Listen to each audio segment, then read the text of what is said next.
4 in the series, and it's called Self-Actualization. And here we are in the very centre of Knightsbridge, seriously swinging London. And if you come to London and you've not been to Knightsbridge, you've not been to London. And if you want to shop here in places like Harvey Nichols or in all the extremely upmarket shops that are surrounding us, you better make sure your wallet is very tightly packed with lots and lots of $100 bills, because you can't shop here unless you get serious money to dispose of.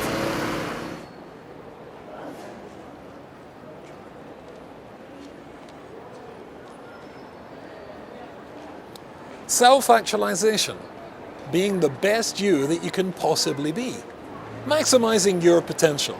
Now, how are you going to do that? Well, you've got to have the latest things, and of course you've got to buy them in the coolest places, like Harrods.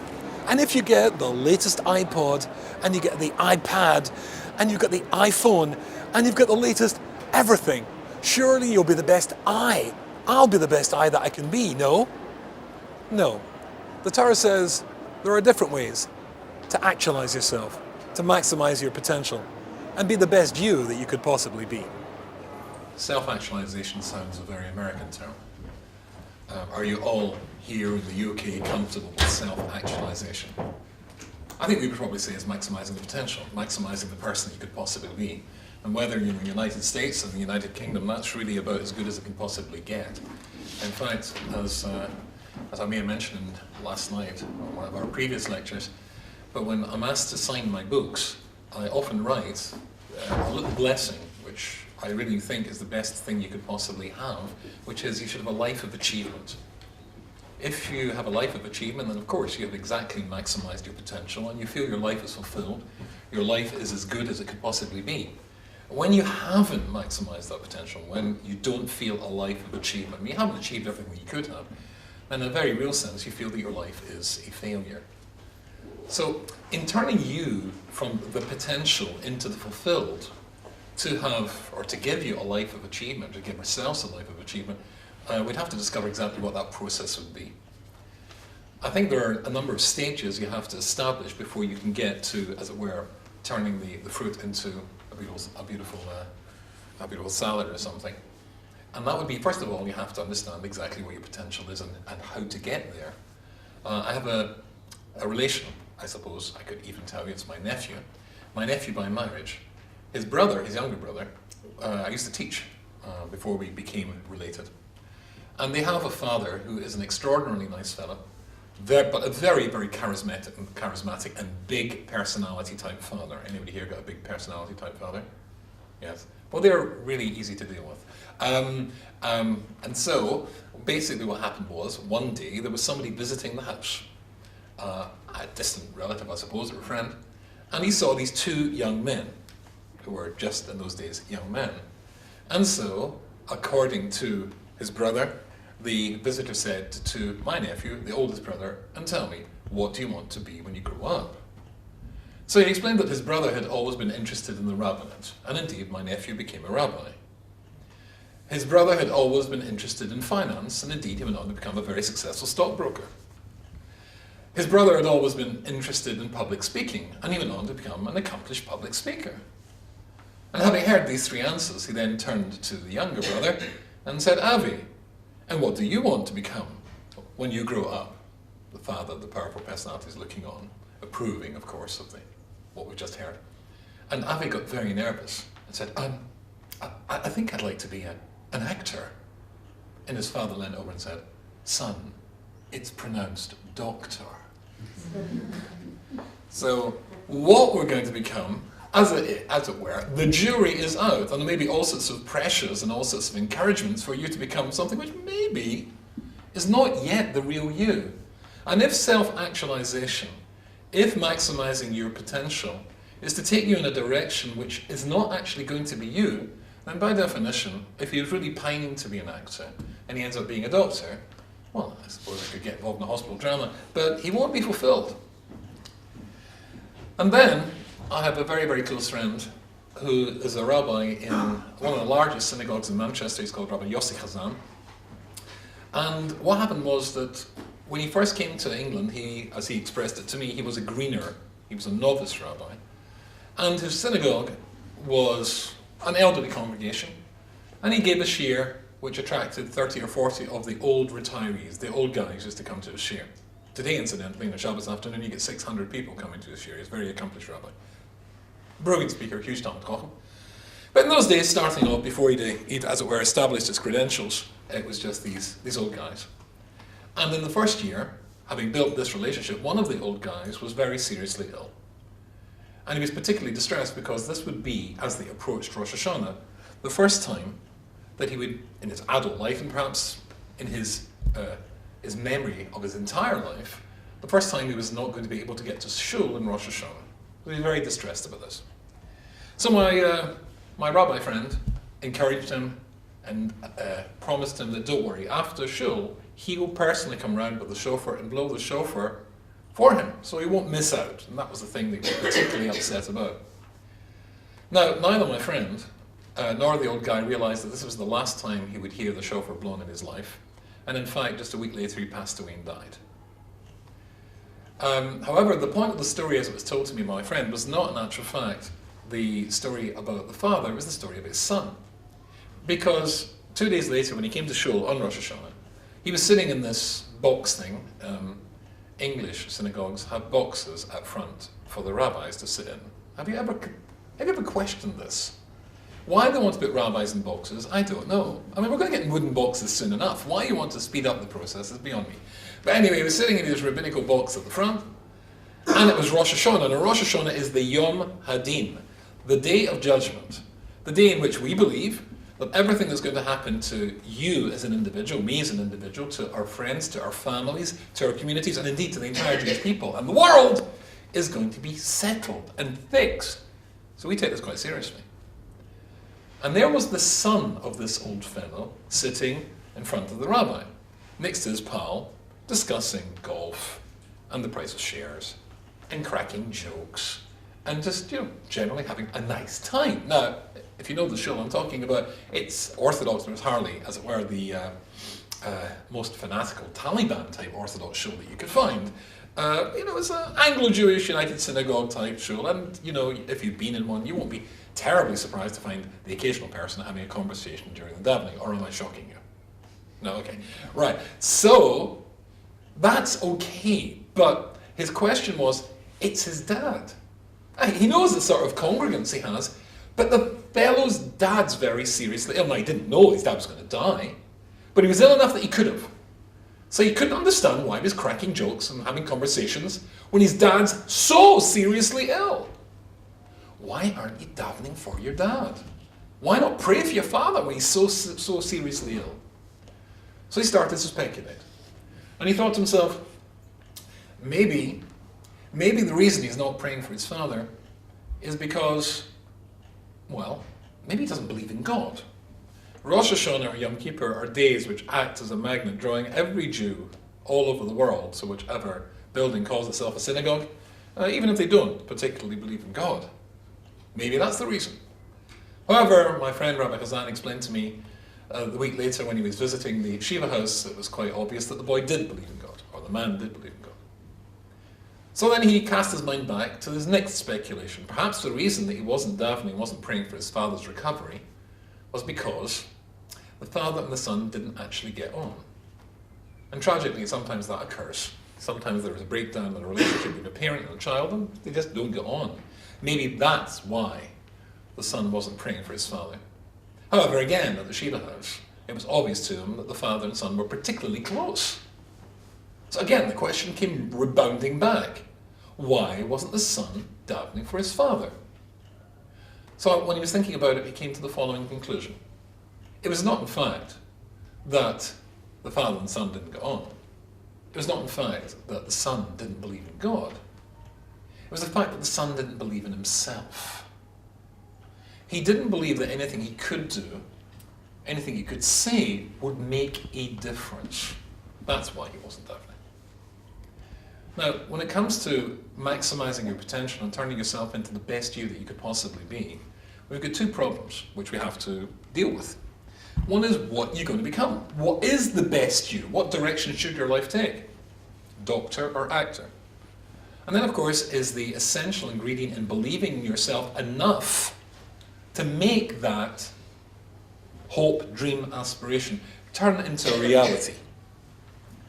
Now, I was driving here in London just the other day in somebody's car behind a double-decker red bus. And I have to, at this point, register my protest at what I saw in the city centre today, which was a double-decker blue bus. As far as I'm concerned, blue buses have no place in London.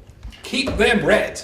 I was behind a traditional red double-decker bus, and there was two posters in the back. You know these two posters you have, that the upper decks advertising? It was advertising a show called Mamma Mia. Right? There are some smiles in the room here. Have you seen Mamma Mia? No. You just, okay, you can move that in. And one of the things, and do you know what the motto, because shows have a motto, right? Do you know what the motto of the show is? Somewhere in the crowd, there's you. Wow, that was good. Maybe it's a song from the show, I honestly have never seen it. Somewhere in the crowd, there's you. Interesting idea. Somewhere in the crowd, there's you.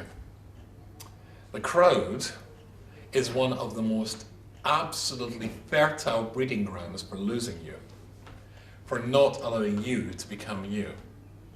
I remember a number of years ago, I was driving along, that was quite a number of years ago, because my kids were young, and they were piled into the back of my car, which was an estate car, station wagon, I think they call them in the States, and of course, being an Orthodox rabbi, it was a Volvo, but you could probably have guessed that. And we were driving past apparently what is the largest park in Western Europe. Did you know that Manchester has the largest public park in Western Europe? Anybody know what it's called? Anybody care? No, nor do I. Anyway, so it's called Heaton Park, if you're interested. And on the other side of the road, there was a punk rocker. Now, this was in the time when punk rockers had gone. I mean, it was sort of like they were extinct. And one of my sons saw this very exotic figure, you know, with the black leather jacket and the chains and the pierced eyeballs and all that sort of stuff, and the Mohican hair, all that sticky up, purpley stuff. And they went, goop, like this. Now, the punk rocker saw them, and he signaled to them his displeasure. I will invite you to imagine the scene, but he wasn't pleased. Now, suppose I said, oh, children, you seem to be intrigued by this man and his appearance. Let's stop the car and let's go and speak to him and ask him, and you'll be intrigued by this, what his explanation is to why he dresses the way he does.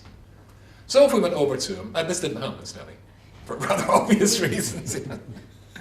But if we went over to him and said, excuse me, Mr. Punk, tell me, why do you dress in the way that you do? What would he reply? I mean, apart from the obvious, yes, we know what the obvious reply would be. But if we actually managed to break through the expletive and the insult and actually got him to engage in conversation, why would he say he's dressed the way that he is? He would say, I'm dressed like this because I want to be noticed or different, because I want to be different. But of course, by definition, if you engage in any fashion, if you dress in any fashion, you dress like that in order to be the same. Now, you might, if you're a punk rocker, be dressed differently and trying to give off a different signal to somebody like me, who's wearing my radical Marks and Spencer's type dress.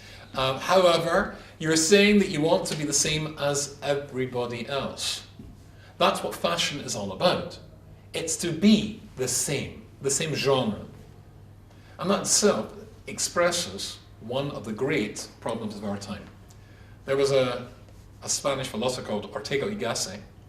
And Ortega y Gasset, he turned around and said something very interesting. He said, our time is typified by those who want to walk along the road together, shoulder to shoulder, wool rubbing wool, and head down. Because if you are just in the group, then the group makes the decisions for you. And then where is your individuality? Did you ever see that deeply philosophical film called The Life of Brian? Do you remember, I haven't seen this, I only saw this clip incidentally, I quickly add, I've not seen the film, but I saw this clip because one of my students showed me, it was a very funny, I don't know who, but one of the guys, yes, I think it's the guy who they all think is Jesus or whatever, and the crowd's outside, and he said, you are all individuals! And they all shout back in unison, we are all individuals! the fact that they're all shouting it back in unison sort of underscores that they're not individuals. Once you're part of a group, once you're sucked into a collective, then by definition your individuality gets lost in that very, very collective. And therefore, how can you possibly release the you? You is a singular word. It's you and nobody else but you. And therefore, how can you maximize the you if there is no you, if you have been subsumed in everybody else? There is, therefore, to go back to our basic problems, what I could be, and believing yourself enough to be that different and unique you. There was a famous rabbi called Rabbi Zusha, who was a Hasidic rabbi. And Rabbi Zusha was once, famous story this, on his deathbed. When he was on his deathbed, his Hasidim who were gathered round, his disciples gathered round, noticed he was starting to cry. And they said to him, Rabbi, why are you crying? Now he was renowned for being a very, very saintly individual, a great tzaddik. Right? Just think of great tzaddikim in Jewish history. Rabbi Zusha was one of them. Chofetz Chaim, me, various other greats. Okay? And he started to cry, and they said to him, Rabbi, why are you crying? And he said, I'm scared what they're going to say to me when I get to Olam Haba, when I go to heaven. And of course, when you go to heaven, there is an inquiry into your life, how you did. And they said, but Rebbe, you're a tzaddik, you are a saint. What can they possibly say to you? And he answered very, very famously. Does anybody know what he said? He said, I'm not scared when I get to Olam Haba, when I get to heaven. They're going to say to me, Zusha, why didn't you reach the level of Moshe Rabbeinu, of Moses? I'm scared when I get to Olam Haba, they're going to say to me, Zusha, why didn't you reach the level of Zusha? Why didn't you reach the level of Zusha?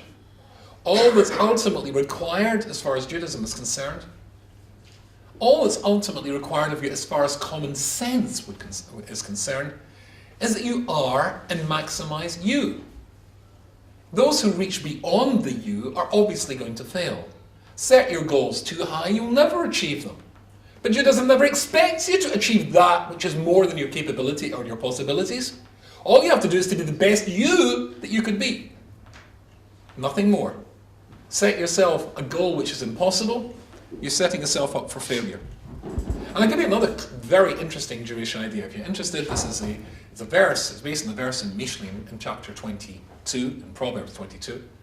And the commentary there is made by somebody called the Alshach. He was a great mystic, lived in Sfas in the 16th century. He was my favorite commentator. Incidentally, in my fourth book, I've been commissioned to translate his commentary in Pirkei Avot into English, which I'm more than halfway through at the moment. And he says there an incredibly interesting thing. Are you familiar with that Jewish tradition that you were taught all of the Torah in your mother's womb? All the Torah, that's the Torah Shebiksav, the written Torah, and the oral Torah, and all the books that were ever going to be written, you were shown them, which is exactly the same experience that Moses had in Mount Sinai. You get to see the whole thing, from the beginning of time to the end of time, and every single insight into the Torah. Are you familiar with that one? Fine. If that's true, here comes an incredibly interesting aspect to that story, which I'd never delved into and understood properly before. I think it's tremendously exciting. Have you got this idea? That everything that was ever going to be written, and all of the Torah was shown to you. So let's think of some classic, give me help here, give me a classic Jewish work, a famous Jewish work, whenever you want. Mesilat Yesharim, okay? Mesilat Yesharim by somebody called Moshe Chaim Luzzatto, okay, who lived in Italy. What did he do for a living? Anybody know? He was an optician. He ground lenses for glasses, okay? And he was a great Kabbalist, okay? Moshe Chaim Luzzatto, and he wrote many, many books. But let's just keep it at Mesilat Yesharim, which is probably his most famous book, okay? Any other great works that you know? Jewish works? How about Maimonides? He wrote a book called Mishnah Torah. How about that one? Have you heard of something called Rabbi Akiva Eger? He wrote a book called Chidushi Rabbi Akiva Eger. The insights, the novel insights into the Torah of Rabbi Akiva Eger. Fine. But if he was taught in his mother's womb and shown every single book that was going to be written, that means he was taught and shown Chidushi Rabbi Akiva Eger, wasn't he? That means Maimonides was shown the Mishnah Torah. That means to say that the Ramban was shown the Ramban, and the Ritva, and Rashi's commentary. So therefore the word Chidush a new insight is totally misleading. They were shown it from before. Aha. So therefore, Judaism's challenge is not for you to come up with the idea. The truth is, we believe, you were taught it before. The challenge is to make yourself Rabbi Akiva Eger, or Akiva Eger, into Rabbi Akiva Eger. To make you Moshe ben Maimon into Red Moshe ben Maimon, the Ramban, and Nachmanides, and the Chofetz Chaim, and all the rest. In other words, to release the potential that you have, to actualize yourself, to take what you could be and make that a reality. No more than no less. Rabbi Akiva Eger was not expected to write the Rambam's works, and the Rambam was not expected to write Ramban's work. It's just common sense. You're only expected to be that which you could be. And again, to take the third comment there of my favourite commentator, the Alshich, who of course was taught everything that I have studied from him in his mother's womb too. He just made himself into the sort of person who could release it. And then it says another interesting thing. Here's another interesting Kabbalistic idea. Are you familiar with the idea that every single idea, every single concept, every single reality in the world comes from the Torah? God looked into the Torah and created the world afterwards. Have you come across this idea before? He created the Torah first. And everything that was going to be made subsequently was made from the Torah. That was the blueprint. Well, you're made, so therefore you come from the Torah as well. Get this idea? And the 600,000 male Jews who stood at Mount Sinai, representing their families, for each and every single one of them, there was a letter in the Torah. There are 600,000 letters in the Torah. Are you familiar with that? A letter for each Jew. Incidentally, in case there are any scholars in the audience, there aren't. Oh yes, somebody's shaking his head over there. Do you know how many there are? Yeah, it's 300 and something thousand, 304,000, I can't remember. Well, we won't argue with the rest, okay? Now that's rather problematic. Because let's say, I said to Rabbi Kirsch, how many people were in the hall tonight? So he looked around and he said, oh, I would say there was 400. And somebody said to me, and many people do you think are in the hall? And I said, 200. Now that's weird. If I said 200 and he said 250, okay, that makes sense. But 200 and 400 is so wildly different. Now how could you get that wrong? The Talmud calculates, in fact, you can count out letters and you get to 300, it's over 300,000. And the Zohar, the Kabbalistic books, say, 600,000. Well, that's wildly different. Who's right? Well, what's the answer to all good Jewish questions when people say who's right? Both are right. Okay? And how are they both right? They're both right because, I don't know if you've thought about this, but especially if you look at the way a Sefer Torah is written, then the Hebrew letters are composites of other Hebrew letters. For example, a mem is a kof and a vov. You get this idea? And that's the way it's written in the Sefer Torah. A lamed is a kof and a yud. If you break down the 300,000 letters into their composite parts, you get to 600,000. So there was a part for every single Jew in the Torah, a letter for every single Jew in the Torah. Incidentally, what about the people who joined the Torah, or joined the Jewish people? Gerim. Where are they? They're the little crowns, the Kabbalistic books that say they go on top. It's quite a sweet idea. Okay? So that's it. Everybody's got a place in the Torah. But if that's the case, we're all sourced in the Torah, then you'll know if you've ever studied anything with Judaism that the Torah is multifaceted. There is aspects of the Torah which are legalistic, halakha. There are aspects of the Torah which are intellectual, law debate, Gemara. Then there is outright philosophy, and then there is mysticism, and so on and so forth. So if we are all, as it were, branches of the tree, which is the Torah, that's where our souls come from, in the same way that it is multifaceted, we are multifaceted. And therefore the individuality which is demanded for every single one of us, and is a reality of every single one of us, has to be that which you nurture so that you can say, one day in your deathbed when you're 120, I was the best me that I could be. I'm not scared they're going to say to me, were you Moshe Rabbeinu? Were you Sora? No, I was me. I was the best me that I could be. And that doesn't mean the city or somebody else. Somebody else has got a different approach, a different aspect of being who he is or who she is, which never was you, and never was meant to be you. How do you discover who you are? How do you discover who you are? Have you worried about this? I mean, because ultimately, if you didn't know and didn't fulfill that potential, if you didn't feel you had a life of achievement, then indeed you would be frustrated.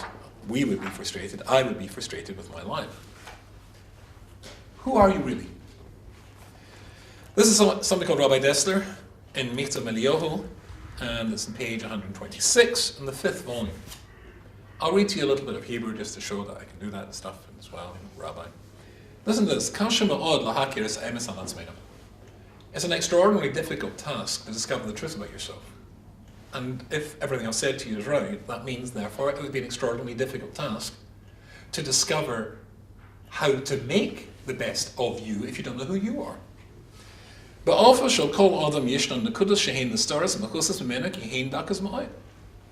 there is in every one of us parts of our personality which are so subtle and so intangible and work indeed at the subconscious level, it's very hard to see who you are, to discover the true you.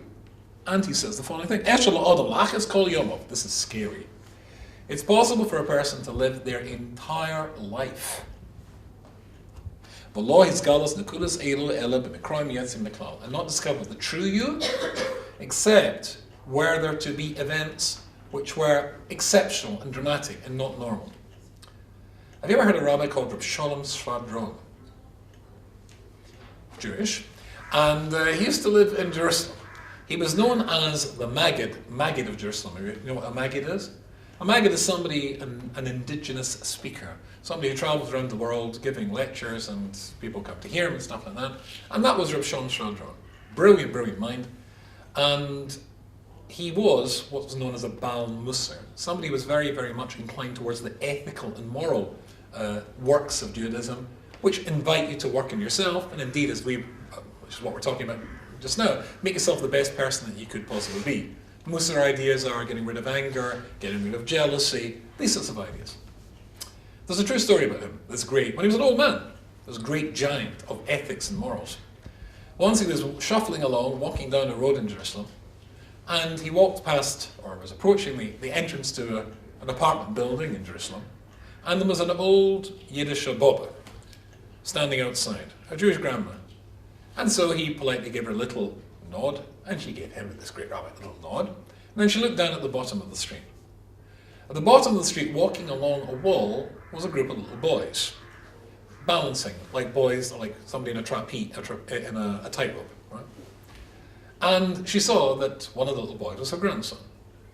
And what happened was, after a few steps, this little boy lost his balance and fell off the wall and hit the ground with a clunk. And so, her reaction was, "Ah!" And she started to run down the road after her grandson. When he saw this, he shouted to her in Yiddish, "Beige nicht, soll sein gut, soll sein gut." Don't worry, it'll be fine, it'll be fine. As she ran towards the grandson, and was about halfway there, she could now see that she'd made a mistake. It wasn't her grandson. It was his grandson. And so she turned around and shouted in Yiddish, "Ist nicht meine Enkel? It's deine Enkel. It's not my grandson. It's your grandson." And Reb Shlomo, this great moralist and ethicist, said, "Ah!" And he started to run down the road as well. Now, if you were to ask Reb Shlomo a few seconds before, how should somebody behave from a Jewish perspective? What's the correct Jewish perspective when you're in a crisis? Betachon, trust in the Almighty, absolutely. Confidence that Gam Zulatova, this will also be good, or it'll all work out. And he's right. But when he was faced with a challenge, something else emerged. So often, you can find there's parts of who you are which you're unaware of, and if you don't know, like he didn't know, until he comes to a dramatic moment which reveals the true him, then how can you possibly deal with the true him? You get this? You get the point so far? With me? Enthusiastic nodding would be good here. Yes, guys, good stuff. Okay. Let me read to you a little more of what Rabbi Dessler has to say in this subject, because it's tremendously interesting. He says, and I don't know if you know this story, it's actually one of the most interesting stories in the whole of, I think, and well-known stories in the whole of our Bible. The story goes like this. It's a story about King David. King David, when he was selected to become, well, the king of the Jewish people. And do you remember the dramatic facets of the story? Well, what happens is that the prophet Shmuel has been told by God, because that's what prophets get told, that he's to go to a certain house, a certain family. And amongst the sons of this particular man, who was called Yishai, and also incidentally, in case you don't know this, King David's father was the greatest rabbi of his generation. Yishai was what's known as the Gadol Ador, the giant of the generation.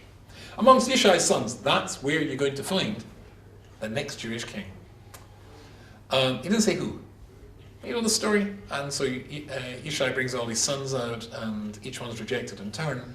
And Shmuel can't understand this because he's not getting the prophetic message, the green light from heaven. Don't you have any other sons? Only my youngest son, the shepherd, David, Dovido, right? And of course he's brought in, and that's the story. But who did Yishai think was the candidate? Who did he think was the right person for the job?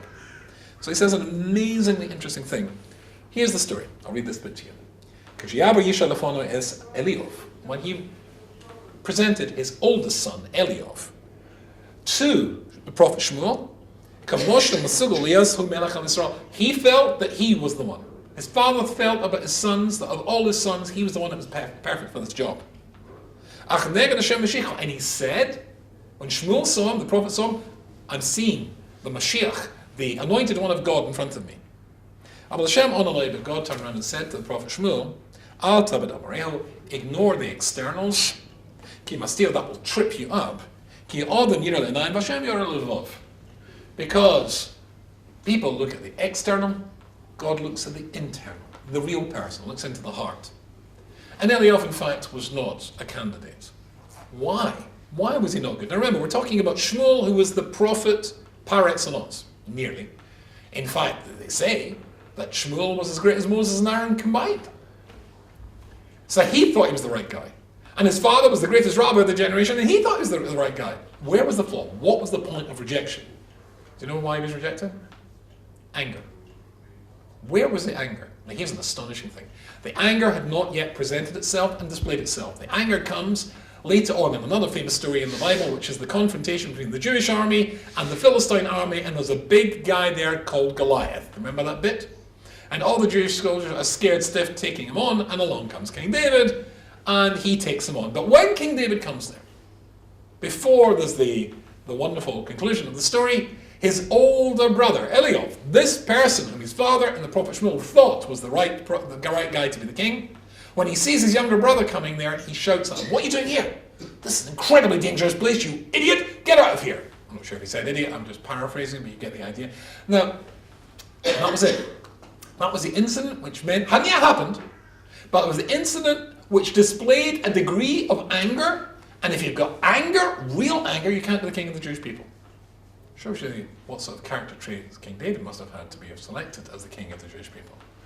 Incidentally, very often when a parent shouts at his kid and displays anger, it doesn't mean that they're actually angry. It's just that you are explaining or you're expressing anger in order to get them very dramatically to stop doing what is dangerous. Right? If you see your kid walking along that wall at the end of the road, you say, "Don't you get down from there!" Well, it's not because you're angry with the kid, you love the kid. The expression of anger is an expression really of love. And when the brother, who is after all the oldest brother looking after the kids, his younger brothers, when he sees David in a dangerous situation, he shouts at him, that's the right thing to do. But there was there was a grain of true anger in there, and if there's a grain of true anger in there, then you can't be the king of the Jewish people. Wow. Interesting. And Rabbi Dessa asked an intriguing question. If the greatest prophet of the generation thought that he was appropriate to be the king, if his father, the greatest rabbi of the generation, thought he was appropriate to be the king, and what he'd done wrong had not yet happened, then how is he possibly able to know that he himself has this flaw and put it right? It's what we were saying before. You can't actualize yourself until you know yourself. You can't promote your good points until you know what your bad points are. But how can you do this? So Rabbi Dessa says a very intriguing thing here. Rabbi Dessa says you can often see the subconscious you, the deeply hidden parts of your personality, which therefore normally remain hidden by the crazy thoughts that sometimes pop into your mind. Crazy thoughts which appall you, repulse you, and which you reject. And you normally think, I don't know where that came from, it's just mad. Rabbi Dessa says, ultimately, it's not mad, it's you. It came not from outside and flew into your head, it came from inside your head. I'll give you an example.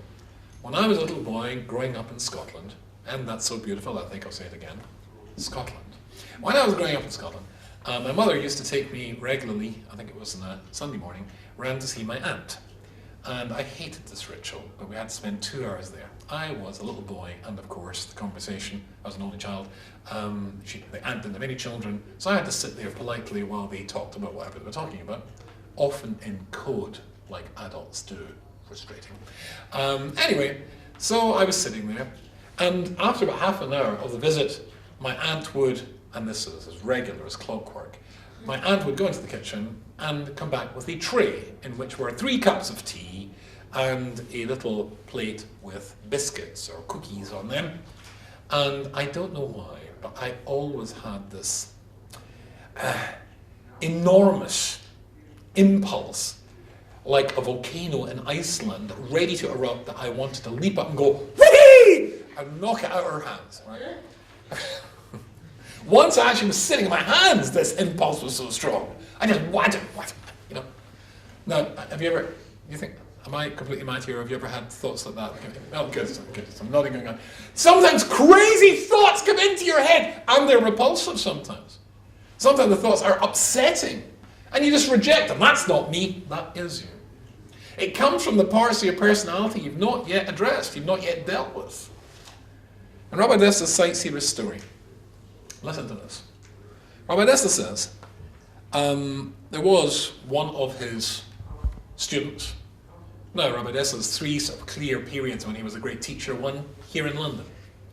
And the young men that he took under his wing, and the young women, became great rabbinic personalities, Rebbitzins in their own right. Then he went to Gateshead and set up Gateshead Kollel, and Gateshead Girls Seminary, and again produced a whole generation of greats. Then he went to Israel. I'm not sure which era, which particular group he's talking about. But he says, this is the word, Nashalti al yidei echad mibnei chabura. One of my chabura, one of my group, asked me the following question. Hari korel fa'am shenolad la'achar ben bechor v'hu go boy v'oiv kanashe. He'd spent a long time without any children, and then eventually along came a son. Okay? He'd wanted a child, no children came, and then a son.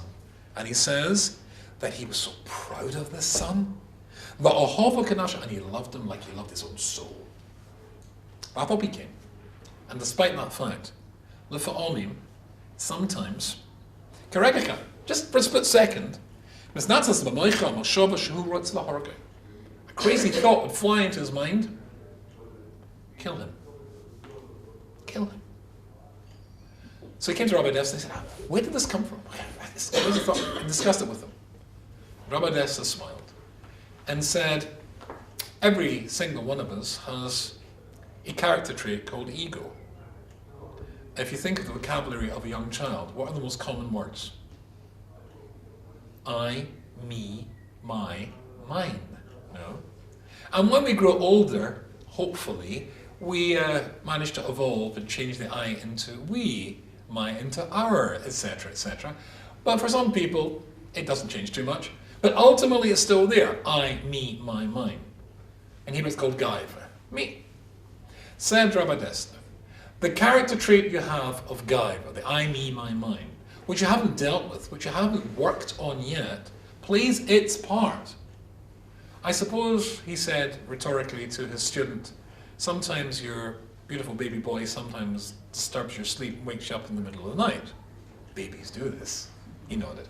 And perhaps he interrupts your schedule and disturbs your life in other ways as well. Yeah. He said, well, that character trait of I, me, my, mine, which you have not dealt with, is there and plays its part. And ultimately, anybody that gets in my way doesn't deserve to live. Now he says, and listen to this because this is dead important, in my own copy of Mita Maniel in Manchester in the UK, I've underlined this twice, In my copy in my house in Lakewood, New Jersey, I've copied it, underlined it 3 times. It's tremendously interesting. He says, "Va'av sherotzen zeh," says Rabbi Dessa, this reaction is, of course, an enormous contradiction. It's an enormous contradiction to the love which he has for his son. But, mokum yesh belev, lahar bistirot. There is a place in the heart of all of us for many contradictions. We are all potentially great people and sometimes not great people as well. The actualization, the self-actualization in potential which we all hold is there. But also the loss of that potential. We can and we are living contradictions. Now this is a very sophisticated level. Incidentally, go back to what Rabbi Dessa said at the beginning of this essay. It takes a dramatic event for you to discover who you are and therefore starting to deal with who you are. I remember I was once in South Africa. In fact, I think it was my first lecture tour in South Africa. I was supposed to be flying from Johannesburg to Durban. And I arrived at the airport to find that the flight had been delayed by half an hour, which was not a problem. And I went back to the screen after half an hour to see it had been delayed by a further half an hour, which again was not a problem. But the next half an hour started to run into the question whether I was going to get to Durban in time. And I was told that the entire Durban Jewish community was turning out to hear me, so it would be more than a disappointment not to make the trip. And then it was fully 2 hours late, and I was really biting my fingernails down to the elbow. And eventually the screen changed and said we were to move to the gate, which I did. And we boarded this British Airways flight. We got onto the flight. And when we were sitting in the plane, the captain addressed us and he apologised for the, ladies and gentlemen, this is your captain speaking, was apologised for the late departure of your flight. This was due to the failure of an engine part, and given the adverse weather conditions, we couldn't fly until it was repaired. I remember thinking, I don't care if it's a sunny day, if something fell off the engine, don't go. However, he said that our cruising altitude will be 35,000 feet, and our flight time will be just 1 hour. I'll speak to you during the flight. So I settled down to my seat, and I don't know about you, but I find airplanes and airports very intriguing places. All these strangely shaped vehicles, and flashing signs, and numbers. I wonder what it's all about. I always get a window seat because I like to look and see this sort of stuff. And I noticed when we got onto the runway, there were 3 parallel yellow lines. 3 parallel yellow lines that ran along both sides. And I wondered why. I wonder what that's for. Then we started to pick up speed. And as we started to pick up speed, I noticed that the 3 yellow lines went down to be 2 yellow lines. I wonder why, I thought to myself. Then a thought came into my mind. Maybe that's to indicate to the captain the point at which he should be lifting up the nose and taking off. And then another thought came into my mind. How come he isn't lifting up the nose and taking off?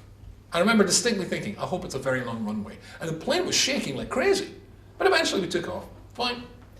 And another reason I like to have a window seat is because, I don't know if you know this, you can often tell which country you're in by the colour and shape of the fields. You ever played this game? English fields and French fields are identical, both in colour and shape. But if you fly to from France down to Spain, you'll see that the fields are a different shape, different colour. And when I flew down to Africa, South Africa, it was a nighttime flight. It was actually Virgin Atlantic. And who was on the flight? But, yeah, Richard Branson in person. And he came down saying, hello, I'm Richard. I said, hello, I'm YY. And it was nighttime. I didn't get a chance to see African fields, and I wanted to see what African fields were like. And so I looked out, in case you're interested. They are indeed a very, very different colour, shape, and hue to European fields. And that was that. And then I started to think about what I was going to talk about when I got to Durban. I thought, well, I'll give this talk, or that talk. And then after about 10 minutes, I came out of my reverie and I looked out the window. It was just getting dark, but in case I was going to forget quickly, there they were, those fields. Just the light fading, but a different colour. And then another thought came into my mind.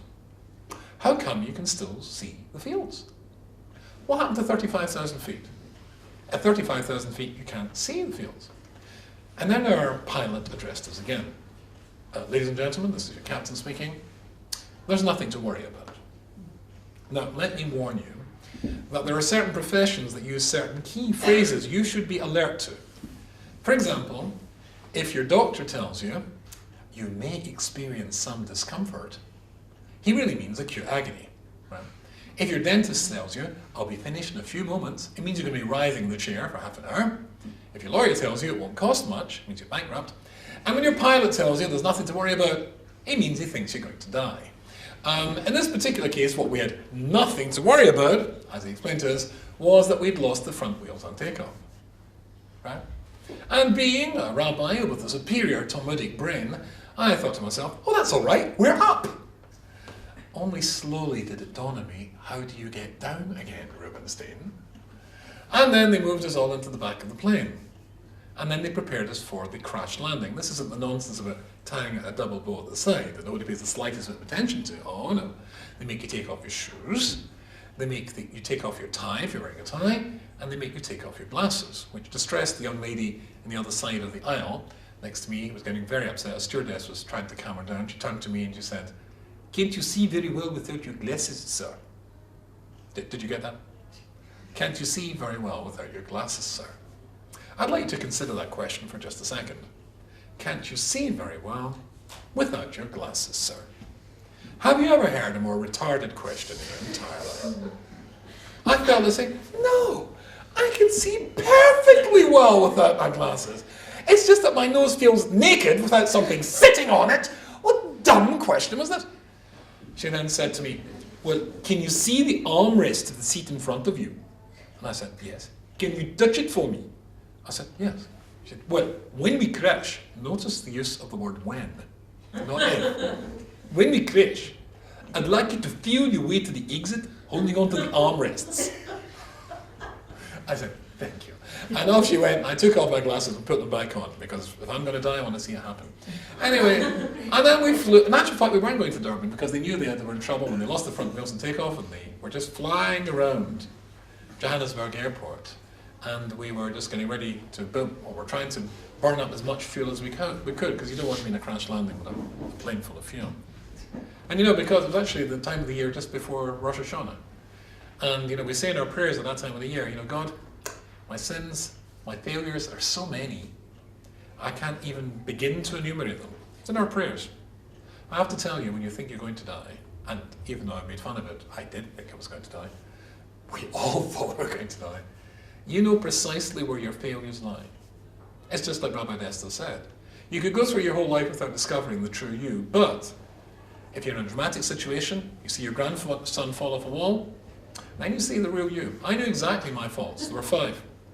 5 major things that I needed to deal with, which I hope I did, if I got out of this, as I said to God, and indeed He got me out of this. But you don't necessarily have to go through a dramatic and horrible experience like that to discover who and what you are.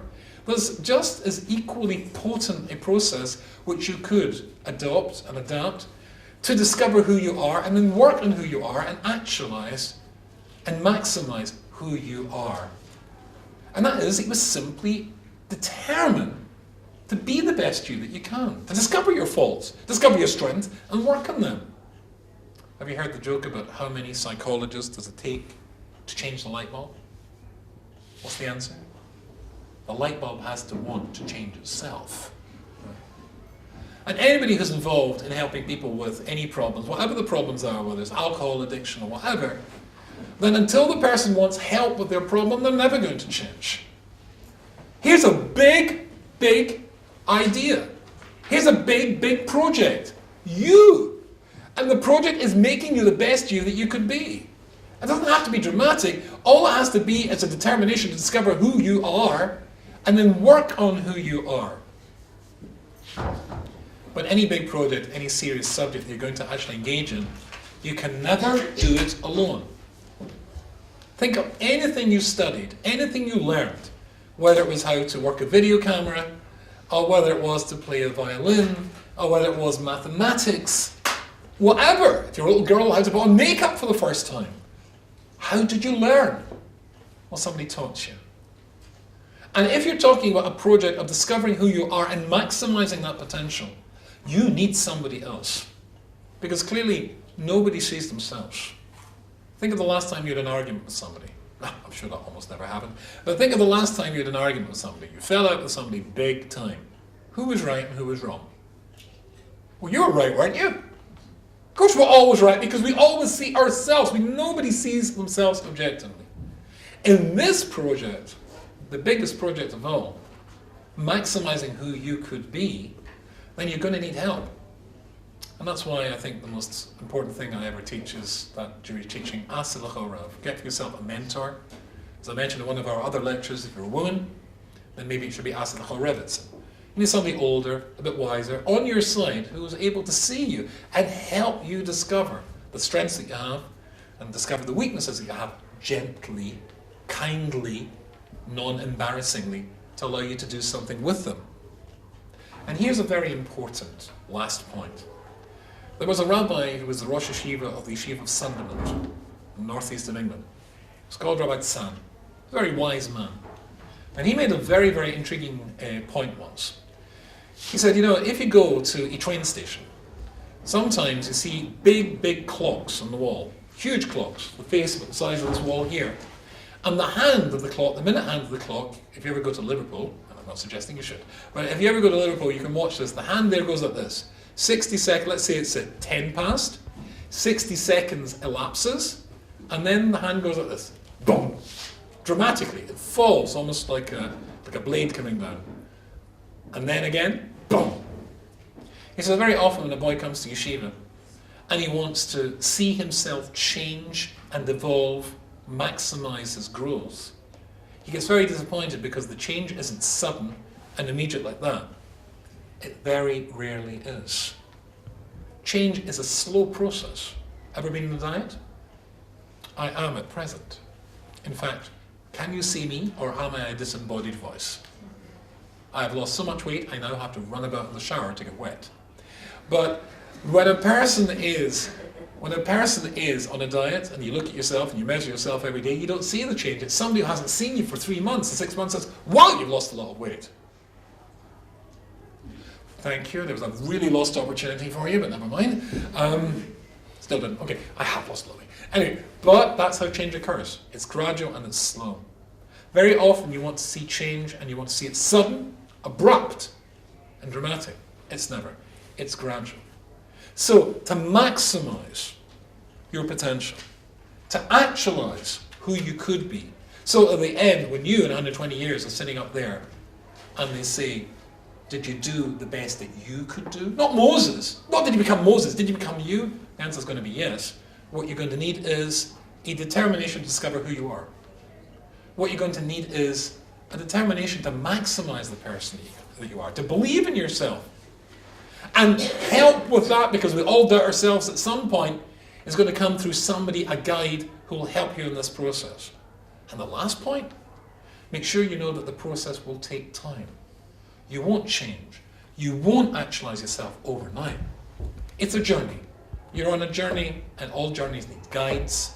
All journeys take time. All journeys look for direction. And eventually, all journeys come to their conclusion. If there are any questions, I would be thrilled to try and take. Yes, sir. Yeah, going back to the letters and the way you said they each break into two. Yes. Well, Yud. Not all. Good. The Yud seems to be the smallest. In fact, the Yud is very famous. And when both the Talmud and the Kabbalistic books talk about the Yud, it's the one which is unique amongst them, because it doesn't. And Yud, of course, is symbolic of Jews standing alone. Being unique amongst the nations. It has that reverberation, that echo to it as well. So you're right. The Yud adds to others, but isn't combined in itself. And again, it portrays the Jewish people. We add to the world. Nachmanides says, the gift of the Sabbath of us to the world was quite a gift. That doesn't mean to say that we say to non-Jewish people, you've got to keep Shabbat the way that we do, but the fact that you don't have to work 365 days a year forever was a Jewish gift to the world. In fact, there are still societies when they do. Can you name one? Japan. In Japan today, they don't have the idea of a 7-day week with 1 day off. It's 7-day always working, which is incidentally tragic. Recent research has proven, with huge falling birth rates, etc., it's tragic, consequences. That was a Jewish gift to the world. The idea of kibbud av v'im is a Jewish gift to the world, honouring your mother and your father. The idea of marriage, a man and a woman trying to build a family unit which lasts forever, that's a Jewish gift to the world. So we give, so we, as it were, add to them to complete and give something good, without necessarily being, added to ourselves. Right? We're meant to stand slightly apart. So, how do you get what you have to change? Sorry? Besides having a mentor, Yeah. how do you find what do you have to change? Well, for some of us it's very easy, right? Assuming there's nobody here who thinks they're completely perfect. And in all probability, you already know some of your deficiencies, or I certainly know some of my deficiencies. But even knowing the deficiencies that you have doesn't necessarily mean that you're going about solving them in the right way. And it might be that the deficiency that you have is itself the child of another deficiency that you don't know that you have. Very often people's behaviour is so because of some other thing within them. Maybe they had a bad experience as a child, or maybe they're insecure, or maybe they're jealous, and their behaviour, which they are always so short-tempered, but really it's because of jealousy, and that's what you should be working on. So often we are aware of at least some of our deficiencies, and we should certainly be working on them. How could well be inappropriate, and that's why it's very important in this big issue. Is there anything more important, seriously, in the world than you? Well, if you wanted to buy a house, you'd certainly want professional help to make sure you bought the right house and spent the right amount of money on it and it wasn't going to fall down. You'd be willing to do that. You'd be willing to devote time, devote money and effort to making sure you get the best advice. If, God forbid, you thought there was something physically wrong with you, you'd spend money if you needed to, and you'd certainly want the best doctor to make sure that it wasn't and sort it out if it was. Well, there's nothing more important than you as you. Everything of your life, the person that you are, that certainly deserves equal effort, equal time, and indeed even equal money to making you the best you that you could be. So finding a mentor, and as you're a woman, then perhaps a woman, if you're a man, then a man, then, and the best that you could possibly get hold of, that makes sense. It's just we often don't do it. And therefore we could be trying to solve our problems, trying to actualize ourselves, maximize ourselves, totally in the wrong way. And so when we get upstairs, then were you the best that you could be? No. And that's that'll be a tremendously disappointing thing. As I say, inside the books, when I sign them, a life of achievement. If you maximize you will feel achievement. Not having gone about it the wrong way. I wasted my time. I could have done it this way. That's very frustrating. So make sure you get somebody to help. Yeah.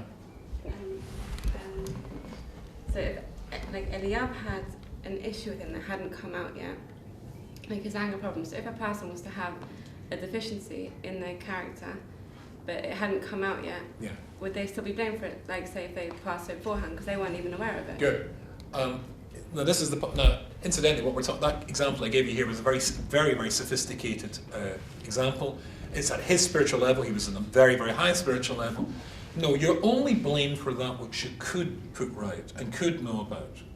And incidentally, it was an enormous mistake as far as Judaism is concerned, and again I would argue this is just common sense too, to ever approach a problem prematurely. Right?